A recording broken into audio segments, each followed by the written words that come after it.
Today we're here to launch for a coupled payment for suckler cows and breeding ewes. We feel we have been totally left behind by IFA and we're now fighting for our life. This cap reform has the potential to devastate agriculture in Ireland, particularly the productive sector. We have an opportunity to couple 10% of Pillar 1, which we're looking for, which will be 100 million for suckler cows and 20 million for sheep.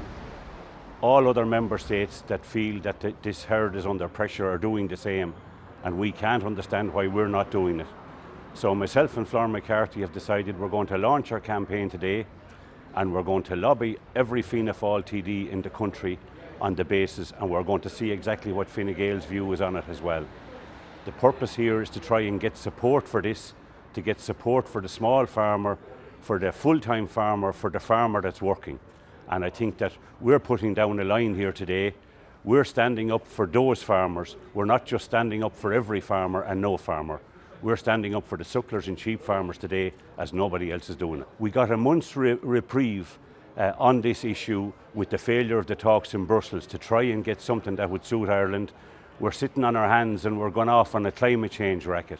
So in my view, we have a huge problem with the lack of leadership, and what we're trying to do is to put some direction and leadership on this issue. What we're looking for is a coupled payment for the suckler cow and the ewe, because out of Pillar 1, we clearly, and we're hopeful that we will achieve it.